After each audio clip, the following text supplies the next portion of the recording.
Por isso há histórias riquíssimas, porque nós olhamos muitas vezes para a população com uma certa idade e não percebemos a riqueza que é aquela vida.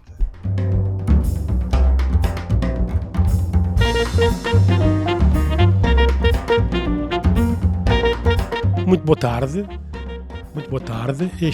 Sejam bem-vindos ao primeiro episódio do podcast da Momentos Sénior, onde a nossa missão aqui é celebrar a vida e em todos os momentos. Portanto, temos aqui o Dr. José Piairo, como o nosso primeiro convidado, que já vamos apresentar o doutor. Primeiro que tudo, eu sou o Jorge Fonseca, um dos administradores aqui da Momentos Sénior, aqui com o meu sócio, o doutor António Silva. Portanto, antes de mais e antes de começar, doutor António, qual é o nosso objetivo com este podcast? Sim, senhor, muito obrigado então. É com muito gosto e grande satisfação que damos início, digamos, a estas conversas informais. São conversas, momentos sénior, conforme lhes chamamos. Vão ter uma periodicidade semanal e que mais não é do que estarmos juntos de forma descontraída, a dar-nos a conhecer a quem nos ouve, a quem nos possa estar a ver, alguns episódios, algumas histórias, alguns eventos da vida da Momentos Sénior, seja por via de conhecermos melhor alguns dos nossos colaboradores, neste caso concreto aqui o Dr. José Piairo, conforme o Jorge referiu, sejam cuidadores, sejam residentes, familiares ou alguns convidados externos até. O objetivo é muito simples, são conversas informais para nos conhecermos a todos melhor. Portanto, estamos a 18 de maio de 2021. A nossa residência aqui, todos os nossos residentes foram vacinados em janeiro, não é? A primeira dose e a segunda dose no dia 9 de fevereiro. 9 de fevereiro. Portanto, hoje estamos desconfinados. Okay? Os nossos residentes já andam a passear e o mais importante é que voltam.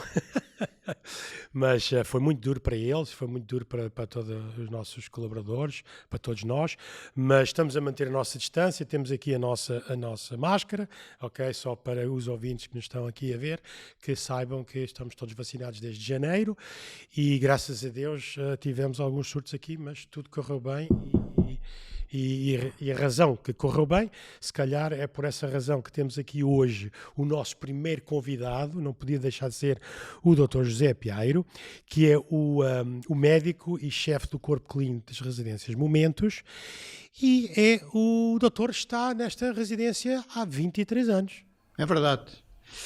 Eu quero agradecer muito o convite ao Sr. Jorge Fonseca, ao Dr. António Silva, que são os administradores desta residência Momentos Sénior, e terei muito gosto e muito prazer em esclarecer qualquer dúvida que possa haver, nomeadamente como funciona a nossa instituição, como devem ser as condições de habitabilidade da pessoa com alguma idade no seu domicílio, de maneira a evitar quedas, e logo se verá mais tarde as perguntas que me irão fazer e eu responderei com muito gosto sobre as questões que eu souber responder. Talvez, se calhar, começávamos por como é que iniciou este objetivo ou esta carreira de querer ser médico? Eu andei num colégio interno que foi o Colégio Militar. No Colégio Militar, que, do meu ponto de vista, era um colégio de excelência, em que tenho muito orgulho em ter andado no Colégio Militar e ser um antigo aluno do Colégio Militar, em que me foram incutidos determinado número de valores que eu dou muita importância, nomeadamente à lealdade, à camaradagem, a ser honesto, a ter compaixão por aqueles que realmente não se podem defender, estão indefesos, e quando saí do Colégio Militar eu tinha duas hipóteses, porque era bom aluno em Ciências Naturais e era bom aluno em Matemática, Física e Química. E estava indeciso entre a engenharia química e a medicina. Depois falei com alguns antigos alunos do Colégio Militar que eram médicos e realmente levou-me, o entusiasmo deles, levou-me a escolher a profissão e a seguir a carreira médica, entrando na Faculdade de Medicina da Universidade Clássica de Lisboa, onde terminei o curso e onde fiz alguma parte da minha carreira. Muito bem. E já lá vão quantos aninhos de carreira? Já vão de carreira, 44 anos. 44. Então posso dizer que já metade da sua carreira tem sido connosco. Metade da carreira tem sido com a Momentos Sénior. Maravilha, maravilha. E da sua profissão, o que é que mais gosta da sua profissão? Da minha profissão, eu iniciei a minha profissão no Hospital Santa Maria, em que depois escolhi a especialidade de Medicina Geral e Familiar e, quando sou colocado no Centro de Saúde da Alameda, na cidade de Lisboa, comecei-me a deparar com uma população, na altura, uma população mais envelhecida. A média de idade naquela altura não era muito elevada, como é hoje, mas ao longo dos tempos, com a construção do Serviço Nacional de Saúde e com a ida de médicos, eu fui um deles, tivemos que ir para a província porque não havia médicos no interior do país, e quando foi construído o Serviço Nacional de Saúde, nós médicos que pertencíamos aos hospitais de Lisboa fomos para o sul, onde fomos colocados na região do Alentejo, na região do Algarve e nas ilhas. Eu fui para o Alentejo, estive em Santiago do Cacém, estive em Sines e foi uma aprendizagem porque deixei de estar, enquanto que em Santiago do Cacém a medicina era saúde pública, ainda estava tutelado. Quando iniciei o serviço médico à periferia, que foi em Sines, deixei de estar em medicina tutelada e tinha que resolver as situações. Onde apanho uma população que não tinha acesso a médicos até aquela altura, ou a muito poucos médicos, e que foi uma experiência muito gratificante. Primeiro, saí do meu ambiente de proteção, que era o Hospital Santa Maria, fui conhecer outra realidade, num hospital com poucas condições e em que realmente os utentes necessitavam de acompanhamento médico. Fui eu e mais colegas. A Câmara Municipal de Sines, assim como a Câmara Municipal de Santarém, recebeu-nos muito bem. A Câmara Municipal de Sines até tinha uma vivenda para nós médicos, onde estivemos a habitar, éramos 6, 4 médicas e 2 médicos, em que as médicas viviam cada qual no seu quarto e eu e o outro médico vivíamos ambos no mesmo quarto, que era o quarto maior. Foi uma experiência muito gratificante, mas foi uma experiência muito gratificante. Muito gratificante. Primeiro ficou ali um núcleo de amizade, cumplicidade para a vida com aqueles médicos, não é? E a própria população começou a olhar para nós de uma maneira completamente diferente, com imenso respeito, imenso carinho e com uma grande gratidão. E nós também ficamos muito gratos pela maneira como eles nos receberam, tanto em Santiago do Cacém como em Sines. Então, de onde é que começa esta iniciativa do ramo geriatria? Do ramo da geriatria começa no Centro de Saúde da Alameda. No Centro de Saúde da Alameda, nos primórdios, as pessoas teriam 60, 70 anos, depois com as condições de saneamento, de habitabilidade, de seguimento pelos médicos de família, as pessoas começaram a ter uma sobrevida muito maior. E quando dou por mim, nos anos 90, começa a ter uma população cada vez mais idosa. Idosa, muitas vezes população com uma certa solidão. Eu nunca mais me esqueço que tive uma doente que ia mais ou menos... Eu uma vez fiz as contas, ela em 3 meses tinha ido 9 vezes à minha consulta. Ela precisava era de falar. Precisava de conviver. Eu dava-lhe o convívio, falava com a senhora e um dia até falei com ela a dizer porque é que ela vinha tanto. E ela disse-me, doutor, eu venho, não leva mal, mas eu venho, tenho necessidade de o ver, etc, etc, etc. O que para mim foi muito grato e foi gratificante por poder ajudar aquela senhora na sua solidão. Embora ela tivesse filhos, os filhos tinham a sua vida, trabalhavam, etc, etc. E como esta senhora, comecei a deparar-me com pessoas de uma certa idade, acima de 70, 75, 80, e comecei a ter uma apetência, entre aspas, pela observação das pessoas com uma certa idade, a partir de uma certa idade. Como li uma frase num curso que tive, as rugas não se pegam. Ou seja, podemos fazer festas que as rugas não se pegam mesmo.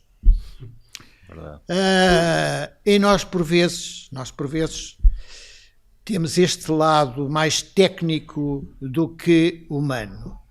O que eu acho que nós médicos temos que pensar também no lado humano, no sentido de carícia, de empatia, de disponibilidade para ouvir. Não estou a dizer que o aspecto técnico não seja importante, mas terá também que haver esta perspectiva de olhar para a pessoa com uma certa idade, uma pessoa que tem uma história muito rica para contar, teve uma vida, construiu o nosso país, bem ou mal, foram eles que construíram o país que temos, bem ou mal, foram eles que educaram, pelo menos do ponto de vista deles, foram o melhor que puderam fazer na educação que deram aos filhos. Todos nós pertencemos à mesma sociedade, está a ouvir, e realmente é muito gratificante as histórias que eles têm para nos contar, a vida. Eu tive um doente que nós olhávamos para ele teria 73 anos, tinha uma demência de Alzheimer em estado avançado, era uma pessoa magríssima, e aquele senhor, nos anos 30 e nos anos 40, em África, tinha sido caçador de caça grossa, de elefantes. E quando se olhava para ele, dizia, mas este senhor é um osso, não se acredita. E, no entanto, ele tinha sido caçador de elefantes, na altura em que era permitida a caça aos elefantes, logicamente. Por isso há histórias riquíssimas, porque nós olhamos muitas vezes para a população com uma certa idade e não percebemos a riqueza que é aquela vida.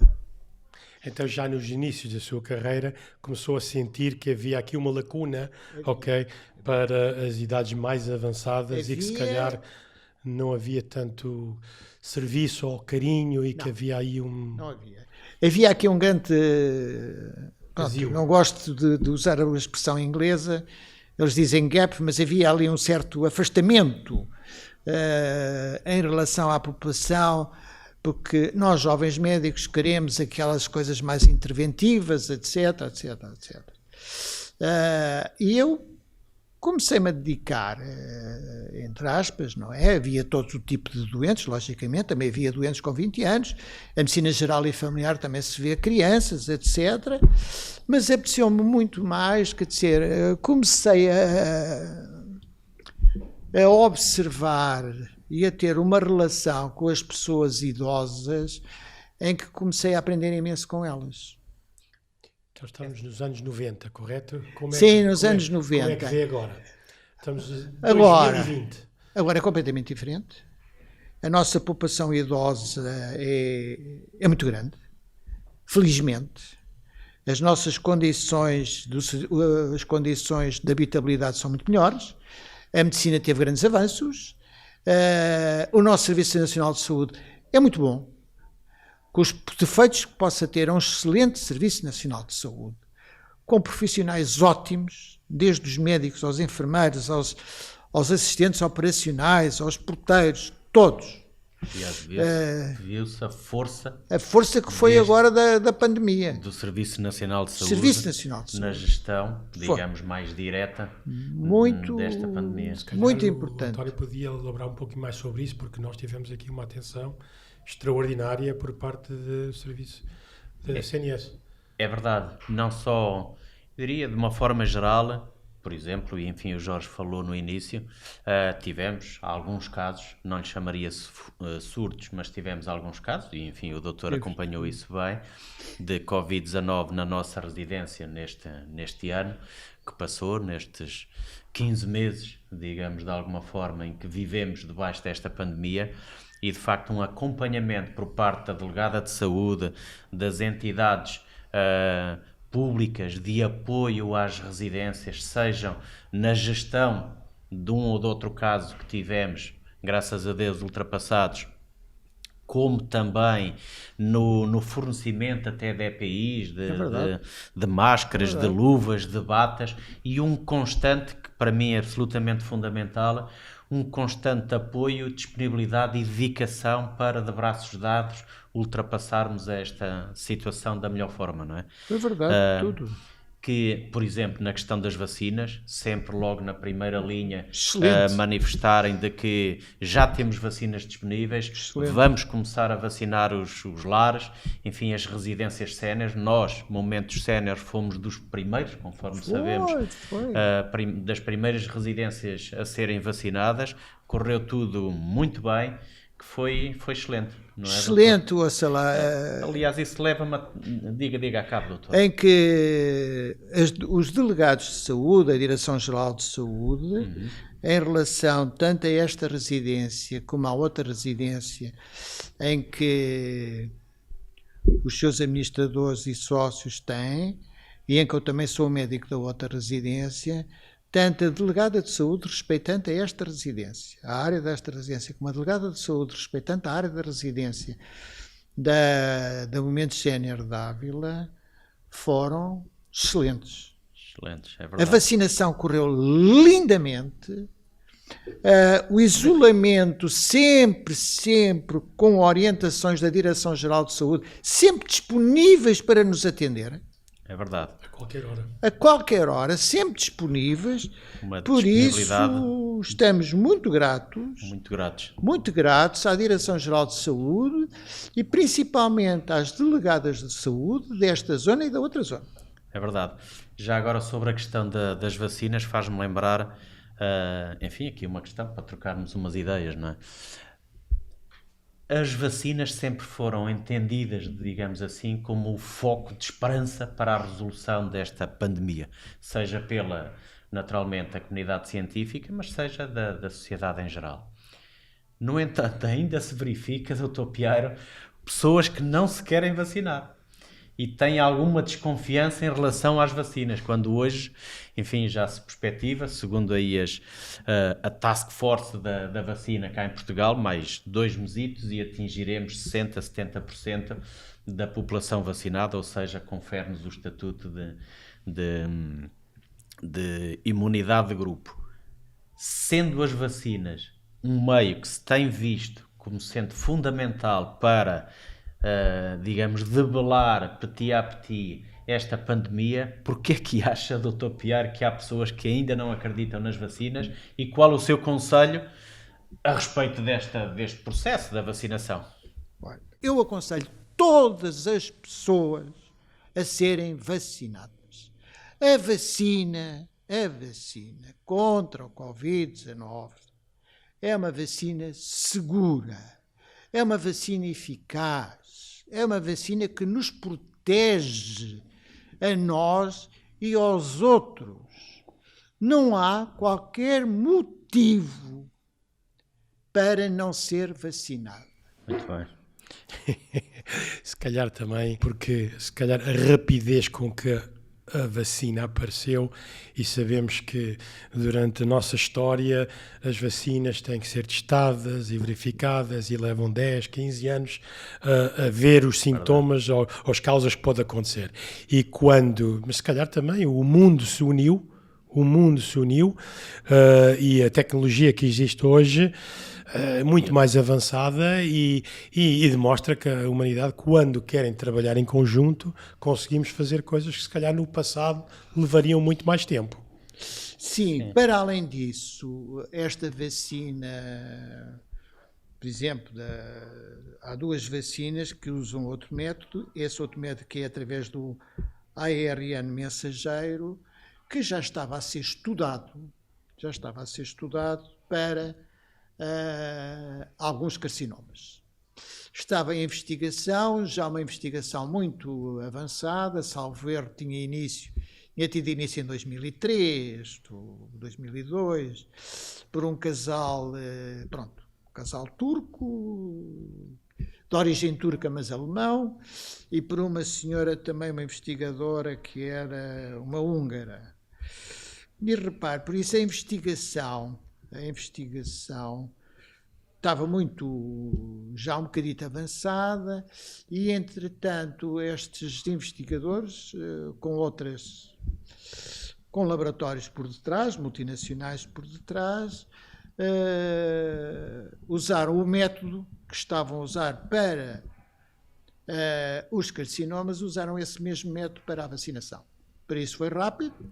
Realmente foi rápido, realmente, como diz aqui o Sr. Jorge Fonseca, o mundo uniu-se todo na investigação, os Estados contribuíram para a investigação, os privados contribuíram para a investigação, a única coisa... houve uma grande partilha de comunicação. Dos estudos, dos resultados alcançados. Sim, houve alguns países que não, que se portaram menos bem. Mas a maior parte do mundo portou-se lindamente, houve troca de informação, houve uma grande investigação e um grande investimento na vacinação. Foi o que ajudou a acelerar este processo, onde continua a haver pessoas com dúvida porque é que foi tão rápido. Mas a rapidez nunca se uniram tantos esforços, sejam eles passado, humanos, de investigação científica, da sociedade civil, de capital, de interligação entre os Estados em termos de comunicação, partilha da informação. Nunca houve nada igual. Daí que, felizmente, só mostra tínhamos chegado a este resultado. A união faz a força e se calhar deveríamos usar esse exemplo para as outras áreas da sociedade. Para tudo, e a humanidade realmente demonstrou o seu melhor. Esperemos que também vá demonstrar o seu melhor na distribuição das vacinas nos países pobres. Sem dúvida. Claro. Fala-se agora de não honrar a patente, não é? De libertar a patente das vacinas. Isso seria um passo importantíssimo para que todos possam ter essa mesma oportunidade, não é? Levanta alguma discussão. Mas levanta discussão porque os laboratórios, as multinacionais estão a investir e depois agora levantam a patente e poderemos de um dia futuramente, não sei... E para já não é a patente. Esta vacina tem mais de 100 patentes, pequenas patentes, se quisermos, para se chegar à patente da vacina. Portanto, mas ela está cá e já passou pelas nossas residências, graças a Deus. Já passou pelas nossas residências. Se calhar agora, voltando se calhar aí às residências e à vida das nossas residências, estou-me a lembrar daquilo que o Dr. Pierre referiu no início, referiu aí o conceito de quedas, que... enfim, é uma matéria muito sensível, sobretudo para os mais séniores, que infelizmente vemos e assistimos, enfim, com frequência demasiada, eu diria, a pessoas que buscam a nossa residência para recuperação também, mas enfim, sabemos que 1/3 das pessoas mais séniores têm problemas desta natureza, caem nas suas casas ou nas ruas, ou enfim, por onde andam. A queda é efetivamente um problema, sobretudo para os mais séniores. Se calhar é número 1, correto? Se calhar é número 1. Poderá não ser o número 1, mas é um grave problema. O mundo da ciência médica, e em particular o Dr. Pierre, pode ajudar como conselho para os mais séniores. Vamos lá ver. Em princípio, mais ou menos, 1/3 da população sénior tem uma queda por ano.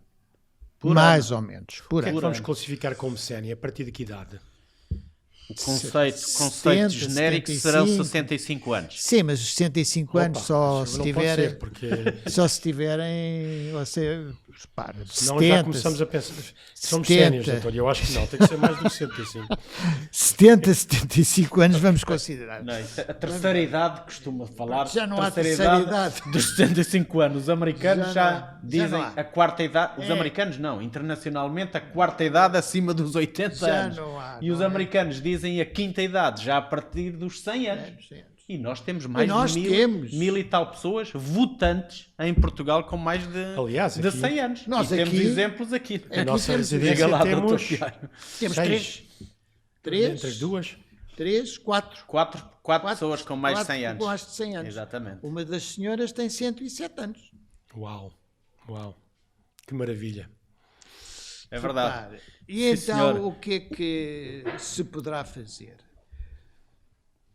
Na residência, uma pessoa quando habita, pronto, vamos falar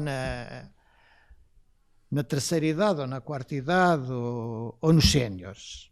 A pessoa quando habita na sua casa, a pessoa tem dois problemas. Tem o seu problema, que é, há uma diminuição. Com a idade, nós vamos perdendo um bocado da visão. Vamos perdendo um bocado da audição. Vamos tendo menos força muscular. Vamos ter algum desequilíbrio.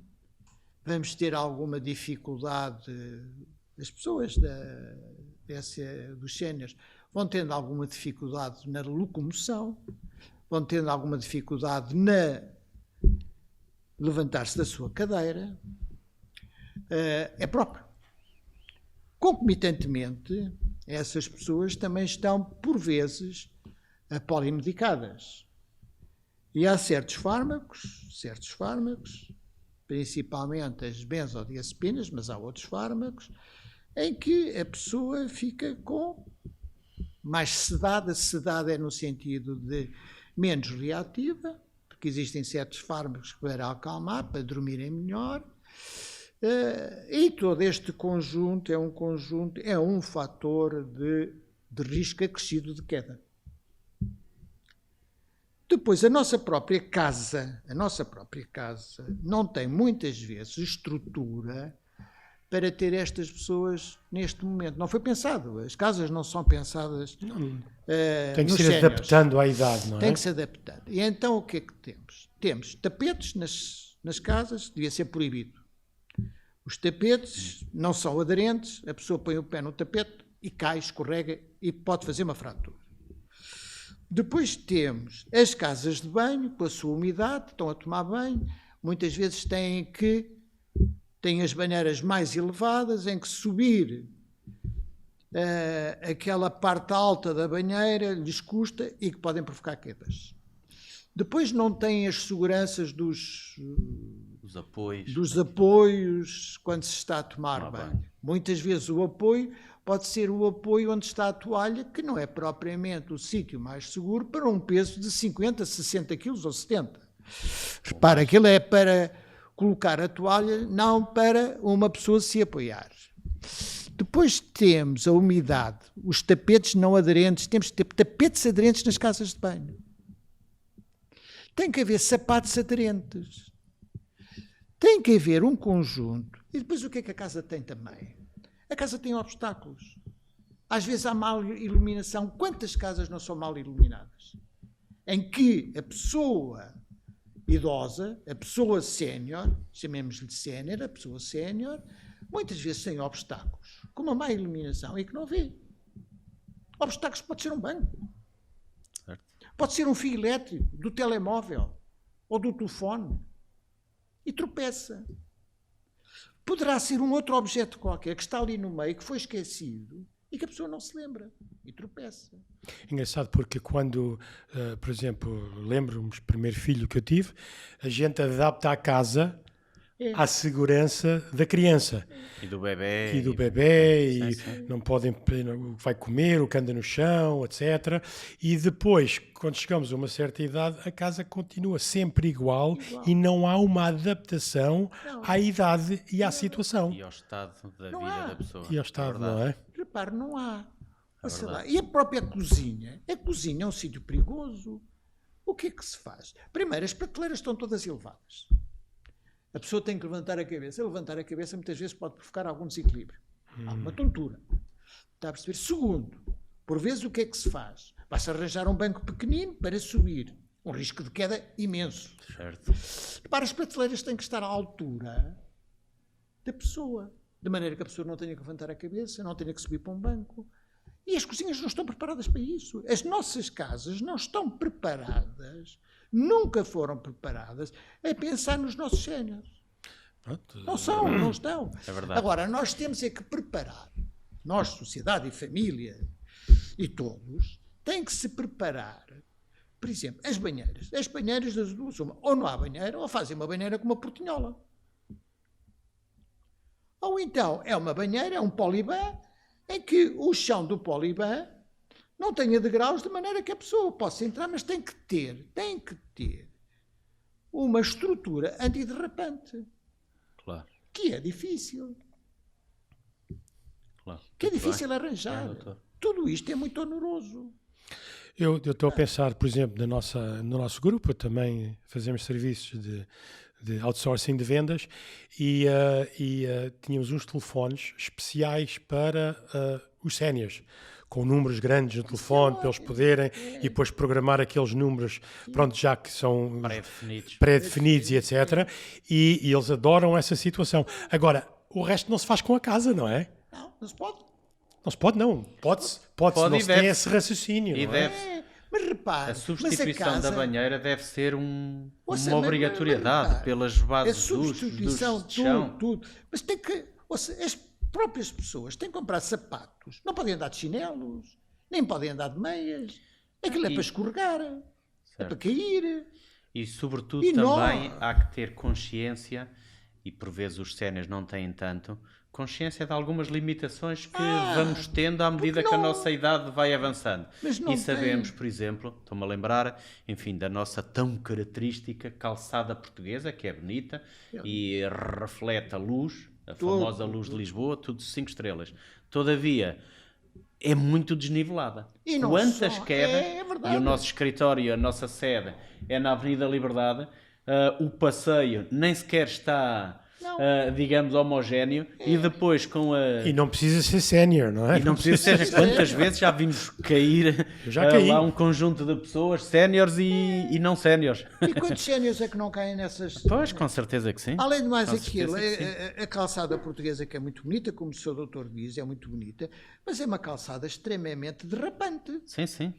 É muito E então, derrapante. com umidade ou chuva ou assim, nós sabemos E isso. nós sabemos que os Excelente. nossos séniores, na sua casa, muitos deles andam de chinelo. Claro. Nós sabemos que os nossos séniores, muitas vezes, andam de meias. Aquilo, Isso é- ouça lá, é é perigoso. o melhor meio para uma pessoa escorregar e ter uma queda, fazendo uma fratura, com as consequências gravíssimas que isso depois vai trazer para a qualidade de vida e para a sobrevida do nosso sénior. Sem dúvida. E repare, muitas das vezes o nosso sénior tem que ser perceber se vale a pena se manter na sua estrutura, na sua residência. Claro que não há nada melhor que o nosso domicílio. O nosso domicílio é o nosso domicílio. Mas eu tenho, imaginemos, 90 anos, tenho estrutura, tenho força muscular, tenho audição, tenho visão, tenho tudo preparado para habitar sozinho no meu domicílio ou não tenho? E Aliás, tenho que tomar essa atitude conscientemente antes que comece a ter fraturas, que é o que nos acontece por vezes na nossa residência, é que recebemos pessoas séniores com 80 e tal anos, 90 e tal anos, com fraturas que vêm cá para recuperação. E algumas delas depois ficam cá definitivamente porque querem não ficar. Sim, porque sentem a confiança, não é? Mas isso Tem medo de é voltar para importante, casa. essa questão física, mas se calhar vem um bocadinho a talho de foice. Pertinho. A talho de foice o seguinte, e é um fator que a mim me toca muito pessoalmente, que é o conceito da solidão. Temos recebido também alguns residentes nossos que, estando bem fisicamente, mas nota-se que, enfim, em termos psicológicos, estão muito agastados, para não dizer deprimidos. Não. E uma das coisas que mais alegria me traz é efetivamente quando recebemos essas pessoas, e o doutor melhor que ninguém, porque é que dá a decisão final sob o ponto de vista clínico para a entrada das pessoas, verificar-se que a pessoa está, enfim, deprimida, e depois, passado algum tempo de vivência na nossa residência, a pessoa parece outra. E isso é de uma enorme alegria. E daí que, enfim, e o doutor sabe bem, um dos nossos fatores, um dos nossos valores, os famosos 5 Cs da nossa residência, um deles é o convívio, precisamente para combater, digamos, a solidão, porque a socialização traz uma nova alma às pessoas. E estava a ouvir falar o doutor de quantas vezes temos pessoas a viver sozinhas em casa, que até estão bem fisicamente, mas a socialização, no meu entender, não sou especialista, mas vejo, enfim, agora estão a ver ali atrás de nós, uma vez estamos aqui numa das nossas residências, aulas de ginástica ou de informática, creio que hoje é informática. A socialização é efetivamente muito importante. Bastante importante. Muito importante, bastante importante. Repare, nós não podemos olhar, e felizmente, as nossas residências não olham como um depósito, desculpem a expressão, depósito entre aspas, de pessoas com idade. Pronto. Em que são colocadas aqui e acabou-se, dá-lhes a comida, dá-lhes a dormida, tem enfermeiro 24 horas, vem o médico e ponto final, parágrafo. Ora, isso só não chega. Não chega de maneira nenhuma, de todo. Sem dúvida. Repare bem uma coisa, nós temos atividades. Temos atividades culturais, atividades lúdicas, são convidados muitas das vezes são convidados agora com a pandemia, isso não foi possível, mas são convidados muitas das vezes pessoas para virem tocar o fado, pessoas para ranchos folclóricos, Tertúlias, aliás, deixe-me só dar-lhe aproveitar aí um bocadinho só este parênteses, Dr. Pierre, está confirmada uma tertúlia de um nosso ilustre professor universitário que vem falar especificamente, e há pouco o Jorge estava a dizer, mas o que é uma pessoa sénior? Vem falar sobre o conceito e a gênese da palavra sénior. Sénior, pronto, ótimo. Vem ótimo. do grego, mas eu não vou falar mais sobre isso. Não falo. Daqui por umas semanitas escutaremos todos com atenção. Força, desculpa interrompê-lo. E houve uma altura, em 1998, que eu sou surpreendido com um telefonema. Para eu, além de trabalhar, trabalhava no Centro de Saúde de Alameda, no Serviço Nacional de Saúde, e, como não tinha exclusividade, trabalhava também numa unidade de diálise. Trabalhava e trabalho. Qual não é o meu espanto que há um dia que recebo o telefonema de um senhor chamado José Henriques, que eu não conhecia, que era um senhor que estava ligado a uma multinacional que fornecia material de diálise. Em que ele me telefona e eu fui convidado por ele se queria ser um médico desta residência. Esta residência era uma antiga clínica que foi reconvertida em residência assistida. E eu pensei para mim, bom, vou ver as condições, o cheiro, etc. E quando cheguei aqui, os espaços enormes, salas enormes, quartos enormes, e eu disse cá para mim, com jardim, sítio para estacionar, Centro de e um Lisboa. cheiro limpo. Eu disse, espera aí, isto. não tem nada a ver com aquilo que eu ouvia aquilo que eu ouvia muitas vezes falar em certas residências, não é? E pronto, e aceitei. E desde 1998, até depois o Sr. José Henriques foi-se embora, pelos motivos que ele achou que devia ir, e passou vendeu a sua parte com os novos sócios e a nova administração. E a nova administração começa a investir em enfermeiros, em auxiliares, cozinheiro-chefe, escolha da comida, porque a alimentação é fundamental e é extremamente importante para os séniores. Nós não podemos ter uma alimentação, que muitas das pessoas têm em casa, que um chá e uma torrada à noite basta. Não basta. Repare, nós temos que ter um bom pequeno almoço, sem gorduras, logicamente, mas um bom pequeno almoço. Temos que ter um almoço em que seja de peixe ou de carne, com vegetais, com fruta ou um doce. Preferência fruta, mas de vez em quando um doce. Depois temos o lanche. E o jantar deve ser uma refeição que não pode ser pesada, logicamente, mas deve ser uma refeição de peixe ou de carne. Se foi ao almoço, se foi carne, conviria que o jantar fosse peixe. Com sopa, uma peça de fruta. Eventualmente, quando vão para a cama, há uma ceia. E realmente isto é uma alimentação que as pessoas muitas vezes no seu domicílio não a têm. Porque é muito mais fácil. Ao almoço eles almoçam, ou mandam vir do restaurante, ou fazem, ou alguém fez, ou mandaram comprar, etc. Mas o jantar é uma sopa. Quando não é uma sopa, é uma torrada com chá. Uma torrada e um chá, famoso. E pronto. E vão para a cama. Está claro que o que é que isto origina? Uma diminuição da musculatura, uma atrofia da musculatura, algum cansaço, alguma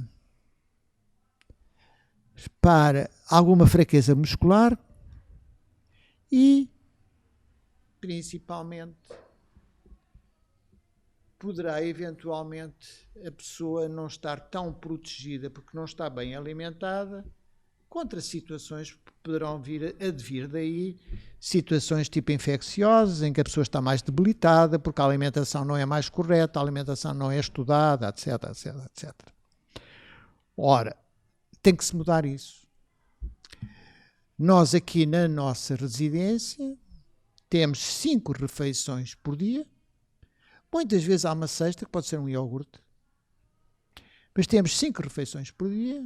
Refeições essas que são estudadas e que são orientadas de maneira que haja sempre um prato, ou de carne ou de peixe ao almoço, com sopa, com fruta, ou um doce. Está claro que temos o pequeno almoço será sempre café com leite, ou chá, ou aquilo que a pessoa mais desejar, ou um iogurte, com pão, ou com manteiga, ou com queijo. E depois temos o lanche, as pessoas lancham. Depois temos o nosso jantar. O nosso jantar será sempre diferente do almoço no aspecto se uma refeição foi carne ou outra é peixe. E sempre com vegetais. Sempre aqui confeccionado. E sempre confeccionado aqui pelo nosso chefe. Inclusive agora com da nossa horta. Com a nossa hortinha, com a nossa horta. É verdade.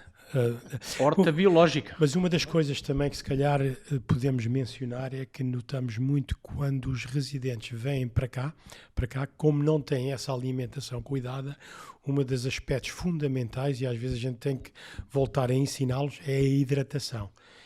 E se calhar podemos aconselhar em casa também que não estão, a importância da hidratação. A hidratação é extremamente importante. Repara uma coisa. Primeiro, uma pessoa desidratada é uma pessoa que está mais atreita a infecções urinárias, está mais atreita a confusões mentais, é uma pessoa que está mais atreita a, eventualmente, até uma desidratação, poderá provocar uma insuficiência renal. Por isso, deve haver uma boa hidratação. A pessoa deve ingerir de líquidos, 1 litro a 1 litro e meio dia.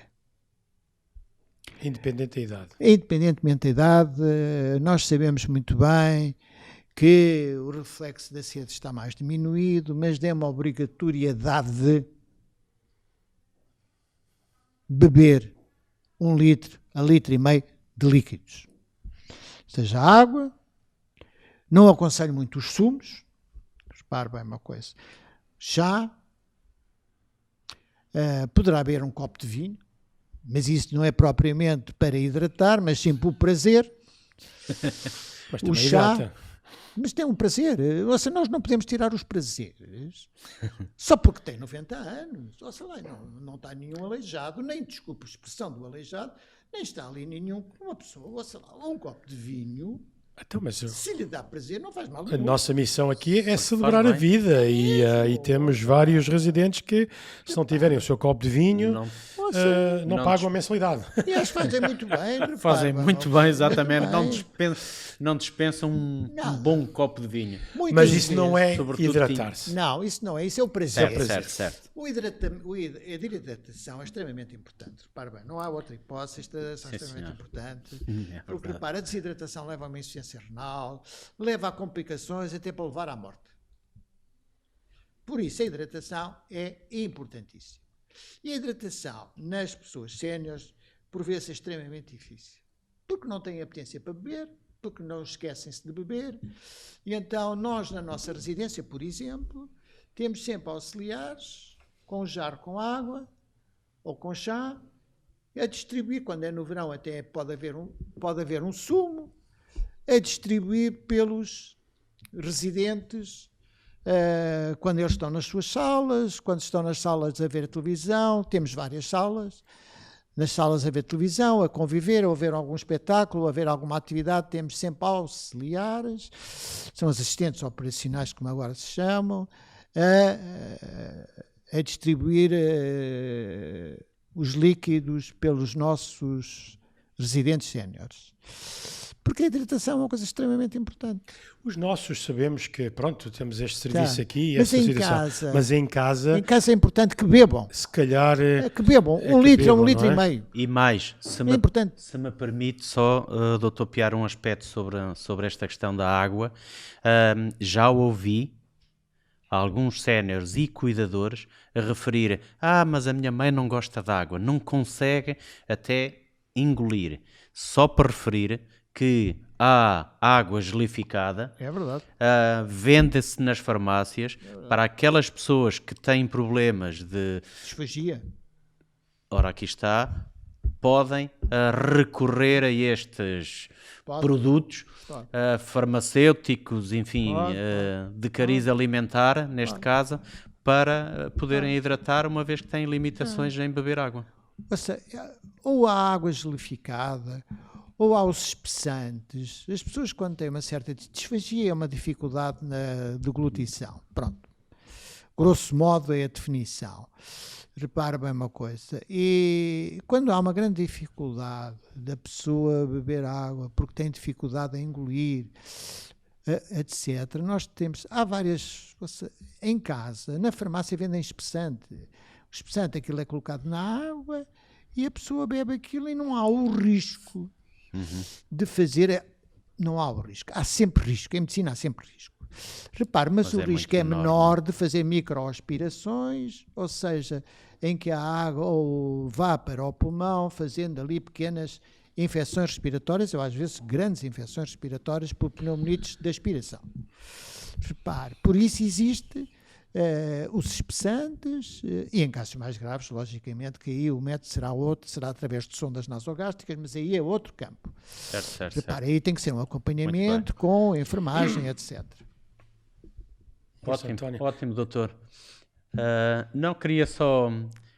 Estava-me a lembrar, estava a olhar aqui para o doutor Piar quando referiu que está cá connosco há 23 anos e que é o médico e o responsável por toda esta área clínica das nossas residências há 23 anos, e estava a pensar, mas qual é o principal conselho que o doutor daria, digamos, às pessoas que estão em casa, sejam elas séniores ou equacionar, digamos, uma residência sénior ou cuidadores.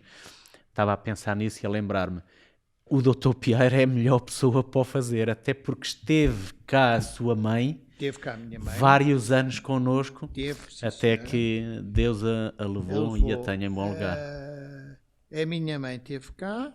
A minha mãe tinha 92 anos e meio, quando começou a achar que não tinha condições para estar na sua casa. Nós pensamos na hipótese de... Ela primeiro esteve na casa da minha irmã, mas ela nunca foi muito de habitar com... Pronto, ela gosta muito dos filhos, mas a partir de certa altura ela gostava de habitar sozinha, havia uma empregada, e a minha mãe chegou à conclusão que realmente não poderia mais estar sozinha 24 horas. Pensou-se na hipótese de arranjar uma empresa que fornecesse os serviços, ainda se tentou, mas a variabilidade das auxiliares, e não havia enfermeiro, das auxiliares, levou a certa altura ela a ficar completamente... Porque passaram por lá tantas que ela a certa altura já estava baralhada, já estava confusa, já não sabia quem era quem e irritava-se muito facilmente. Então pusemos a hipótese e fizemos a proposta de ela vir para a residência onde eu era médico. Ela aceitou, de bom grado. Eu era o médico nesta residência, por isso acompanhei a minha mãe como médico, mas depois arranjei um médico para ela, logicamente, um colega meu, e ela tinha também o filho. E eu senti-me, e ela sentiu-se muito segura, porque tinha enfermeira 24 horas, não tinha que se preocupar com a alimentação, Com a toma dos medicamentos. com a toma dos medicamentos, não tinha que se preocupar com a sua higiene, embora ela gostasse de tomar o banho sozinho, a partir de certa altura eram as auxiliares que a ajudavam ou que até que a lavavam, não tinha que se preocupar com o vestir, as auxiliares escolhiam a roupa, ela que escolhia. As auxiliares, porque nesse aspecto não valia a pena, ela que escolhia a roupa, as auxiliares ajudavam. Reparo, foi um momento em que senti como filho que tinha sido feita uma excelente escolha, tanto da minha parte como das minhas irmãs, como da minha mãe. O trazer para esta residência, logicamente que foi muito bem tratado. Outra maneira não podia ser, porque era a minha mãe. Eu nunca traria a minha mãe para uma residência onde eu não tivesse absoluta confiança, em que eu não soubesse que era bem alimentada, bem tratada. Não fui obrigado a trazê-la para aqui, podia ter escolhido outra residência, não escolhi esta, porque realmente esta residência é uma residência, além do mais, era muito acarinhada, tanto ela como os outros. E o próprio Dr. Pierre. E eu também sou, pronto, modéstia à parte, sou muito acarinhado pelos residentes também. Verdade. Repara, e é uma alegria, sei lá, não, satisfaz-me imenso ser médico nesta residência, tentando ajudar o melhor que sei, o melhor que posso, os nossos residentes sénior. Ou seja, muito gratificante. Eu me lembro o doutor vinha cá, pronto, como filho, aos domingos, visitar, e passava mais tempo a ajudar a ver os outros residentes do que estar com a mãe. Que não sabiam a diferença que era, pronto, não sabia. Filho, não é? Eu vinha como filho e não como médico. Não como médico, mas... Mas a maior parte do tempo que eu vinha visitar a minha mãe, tornava-me depois o médico que eles vinham pedir. E era ótimo, porque também não cobrava por essas horas. Não. Portanto, aqui, pronto, nem todas as pessoas têm essa oportunidade de vir para uma residência, mas aqui falamos, eu acho que pontos muito importantíssimos, portanto, a adaptação da casa. Ok, temos que olhar para a situação, para os nossos pais e se calhar dizer para eles, olha, vamos aqui investir alguma coisa na banheira, vamos ir tirar os tapetes, vamos aqui pôr algumas luzes diferentes, vamos retirar alguns obstáculos eu até que penso nos meus pais, meio. não é? Uma casa aqui em Alvalade, toda a vida, se calhar não tem o próprio aquecimento para o inverno e então estão acostumados a andar com meias e vestidos e etc. E se calhar o tapete até faz jeito para os pés, mas se calhar agora não é necessário. E eu lembro a minha mãe também às vezes, eu vou comprar um par de sapatos para quê? Se eu já tenho estes há tantos anos e ainda estão bons. Mas se calhar não são os adequados para hoje, para a calçada ou para dar um passeio. Depois temos a solidão, muitas vezes também se fecham na sua casa porque também têm medo de cair e se calhar não vão ao supermercado às vezes que for necessário para ter uma alimentação cuidada, não é? A hidratação super importante, se calhar também nessa situação. E é interessante que estes pontos, olhando para estas áreas, a hidratação, a alimentação, tratar de conviver com os vizinhos, conviver com a comunidade e a adaptação da casa, nós não estamos a falar de medicamentos. Nós não estamos a falar de medicamentos. E eu sinto, pronto, da minha família e da história que a gente tem aqui das nossas residências, que às vezes se dá mais importância ao médico que dê uma receita de medicamentos do que dizer, olha, o senhor beba 1 litro de água por dia, coma a sua sopinha ao final do dia com um bocadinho de carne e um bocadinho de peixe, tome um iogurte ao final do dia e se calhar isso não é tão valorizado para as pessoas, enquanto dizer, olha, você toma estes comprimidos e etc, já é um bom médico. É verdade o que está a dizer. É verdade, até porque efetivamente a questão médica aqui é fundamental, porque por vezes, não me leva a mal, Dr. Piero, mas há muitos colegas seus que olham muito mais aos sintomas do que às causas. E então, em vez de procurar as causas para que não existam determinados sintomas, vê-se um sintoma, avança-se com um fármaco para tratar aquele sintoma, sem olhar um bocadinho às causas que originaram isso. Pois, nós temos apanhado realmente... Era uma provocação aqui ao Dr. Piero. Não. E o que falámos hoje tudo foi as causas, não é? Vêm muitos séniores vêm para cá com polimedicados. Um absurdo. Vêm às vezes com 14 fármacos diferentes. Depois é um bocado difícil estar a cortar e explicar-lhes a situação, que devem cortar, porque aquele não faz efeito, etc. Eles, mas Sr. Doutor, eu estou habituado a esta toma e não sei o que mais, e nós tentamos chegar sempre a um acordo de maneira que haja uma redução de alguns fármacos, logicamente, quando eu acho que esses fármacos não têm razão para estar a tomá-los como estavam a fazê-lo, porque aquilo eram fármacos para tomar num curto período de tempo e que se foi arrastando. Temos também que ter muito cuidado. Não há o seguimento. Aí também é preciso ter muito cuidado nas pessoas que habitam nos seus domicílios com as benzodiazepinas, porque as benzodiazepinas é um grande fator de risco para quedas. As benzodiazepinas são os Lexotans, os Lornins, etc. Passa publicidade, os alprazolans, etc. E há certos fármacos que realmente põem a pessoa mais sedada. Repare, não é drogada de maneira nenhuma, porque são fármacos que têm o seu lugar. Tem o seu lugar, por isso aqui não há dopado, nem drogado, nem coisíssima nenhuma, mas que realmente muitas das vezes, se calhar poderíamos diminuir ou até fazer os possíveis com que a pessoa não tome tantas benzodiazepinas. Mas lá está, se a casa não está adaptada à situação, estamos a preparar para o pior. E a potenciar até estes problemas. Repare, por isso a casa tem que estar preparada e a própria pessoa tem que estar preparada para evitar sozinha na sua casa. A própria pessoa tem que ver, espera aí, eu tenho fraqueza muscular ou não tenho fraqueza muscular? Eu estou a ouvir bem ou não estou a ouvir bem? Eu estou a ver bem ou não estou a ver bem?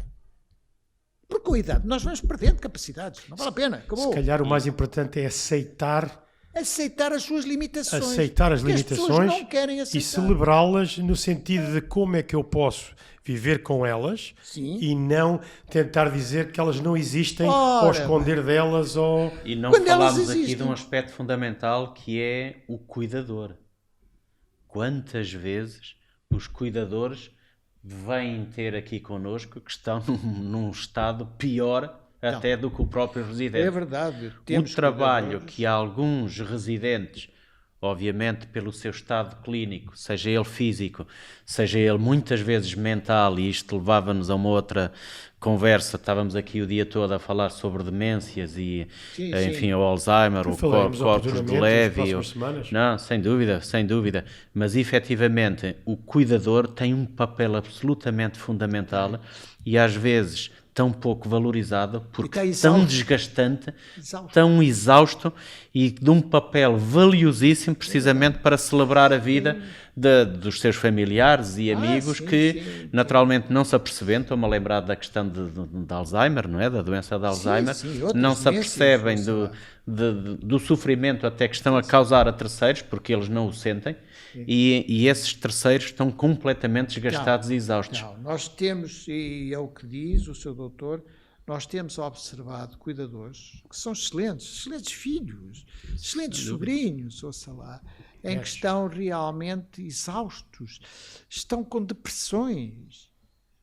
Ouça, porque, repare, é extremamente difícil olhar para um pai ou para uma mãe com uma demência, cuidar dela, porque também tem a sua vida, tem a sua família, tem o seu trabalho. Claro. E eles desdobram-se e chegam completamente, muitas vezes chegam aqui completamente exaustos. Verdade. Repare, temos que ter imenso respeito pelos cuidadores, mas fundamentalmente temos que ter respeito, imenso respeito para quem construiu este país, que foram os nossos séniores. Sem dúvida. Verdade. Temos que lhes dar tudo o melhor que a sociedade pode oferecer. Porque foram eles que construíram o nosso país. Ponto. Foram eles que... Nós dizemos, estamos a passar pela pandemia. Batatas, estou-se lá. Os nossos antepassados passaram pela pandemia da gripe espanhola. E das guerras mundiais, em que havia rações. E mais, ó Dr. Piar, se não fossem eles, nós não estávamos cá. Não estávamos cá. Isso também é uma grande verdade. Sem dúvida. A gripe espanhola, coitada, a Espanha não teve culpa nenhuma. É verdade. Não teve nada, que aquilo parece ter iniciado nos Estados Unidos da América, a gripe espanhola. Verdade. Só que como a Espanha era um país neutro, porque na frente da guerra já havia mais que essa pandemia na frente de batalha, a Espanha, como era um país neutral, é que começou a isolar, a ver que realmente havia ali uma gripe que não estava-se a transmitir a uma grande parte da população, e então, coitados, os espanhóis levaram com a gripe espanhola e da fama não se livraram. É verdade. Olha, eu pessoalmente gostei muito desta conversa. Espero que também as pessoas que nos estão a ouvir, que de alguma forma ou outra, se alguma indicaçãozinha aqui vai fazer com que eles tenham uma conversa com o seu familiar e adaptem algumas destas situações, pois também estarão, como nós, a celebrar um bocadinho melhor a vida, não é? E obrigado, Dr. Piairo, por estar aqui connosco, não só agora, mas todos os dias, não é? António, o que é que acha? Vamos continuar com esta iniciativa? Se as pessoas gostaram, que deixem algum comentário, se tiver alguma pergunta para o doutor, que envie uma mensagem para info@momentosenior.com, com muito gosto lhe responderemos. Contactem-nos, temos de facto o nosso site e os nossos contactos lá, não hesitem. Se precisarem de algum tipo de esclarecimento, de conselho, observação, simples troca de ideias, que mais não é do que estarmos à volta desta mesa como bons amigos a conversar um bocadinho sobre estas problemáticas que nos atingem e que nos envolvem a todos, pois por favor contactem o Dr. José Piairo, Jorge Fonseca, eu, António Silva, os contactos estão no site, disponham. E muito obrigado, Muito Dr. obrigado eu pelo convite. Quero deixar uma nota de agradecimento à administração pela maneira como têm tratado os seus funcionários e principalmente pela qualidade que têm oferecido aos nossos residentes. Muito obrigado. Mais direi que se assim não fosse, não seria o médico desta residência. Muito obrigado, Dr. Piero. Para a semana cá teremos obrigado. mais um colega seu ou um residente, enfim, Ou as duas coisas. os nossos ouvintes Sim. irão descobrir. E muito obrigado, até Obrigado eu pelo convite. sem tempo. Obrigado. Muito obrigado. Uma Sim. excelente semana para todos. Também, obrigado. E sim. cá estaremos Tá. na próxima semana.